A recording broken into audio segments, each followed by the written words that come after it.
আসসালামু আলাইকুম ভাইয়া, কেমন আছেন? ওয়ালাইকুম আসসালাম রহমতুল্লাহ। আলহামদুলিল্লাহ ভালো, আপনি কেমন আছেন? আমি আলহামদুলিল্লাহ ভালো আছি। তো ভাইয়ের জন্য আজকে আমি কয়েকটা প্রশ্ন নিয়ে এসেছি। প্রশ্ন নিয়ে আসছেন, ঠিক আছে, কিন্তু পুরস্কার লেনছেন। পুরস্কার আছে, পুরস্কার ছাড়া আসবো? আমি তো জানি যে আপনি প্রশ্ন ধরলেই পুরস্কার দেন, আর আপনি যদি পুরস্কার দিতে পারেন তাহলে আমি কেন দিতে পারবো না? যে কোনো প্রশ্ন হয়তো করতে মানে পারে, কিন্তু যদি হাম পারে 2000 টাকা লাগবে। পুরস্কার তো আমি নিয়ে এসেছি একটা, তো ওইটা টাকা হয়ে তার অন্য কিছু হয়ে তারে। পুরস্কার তো পুরস্কার। ভিডিও শেষ করার পরে কবে যে ভালোবাসা দেন। না না, আপনি যাকে পুরস্কার দেন ওই কি বলে দেয় যে আমাকে 2000 দিতে হবে? ও, তাও তো কথা ঠিক। আচ্ছা ঠিক আছে, ধরেন দেখি আজকে আপনি কি পুরস্কার দেন, দেখা যায়। ভাইয়ের জন্য তিনটা প্রশ্ন আছে। তো প্রথম প্রশ্ন হলো, আমরা কোন জিনিস হারাইলে খুঁজি কিন্তু খুঁজে পাইলে আর নি না?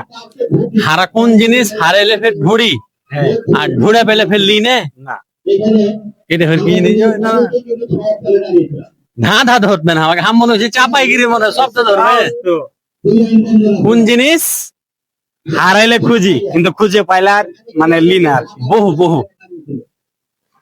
এটা জি, হ্যাঁ। এটা তো হবে না। ও হয় যে হারাইলে ঢুড়ি, বহু হারাইলে তো হারা ঢুড়বো, ঠিক আছে, কিন্তু ঢুড়ে পেলে তো অবশ্যই দেখবো। আচ্ছা একটা ক্লু দেন একটু, দর্শক আপনারা তাহলে যদি পারেন তাহলে কমেন্টে জানাবেন। আর আমার দ্বিতীয় প্রশ্ন হলো, 3 জনে খেলে কিন্তু 12 জন ওর দিকে তাকায়, কি জিনিস? 3 জনা খেলে কিন্তু বড় জনা 12 জনে ওর দিকে তাকায়। এটা পারবো। এটা মনে হচ্ছে সহজ হয়ে গেছে। হ্যাঁ, ইংলিশের ইয়ের পর কি হবে? ইংলিশে ইয়ের পরে এফ। ইংলিশে ইয়ের পর কি ইয়েফ হবে?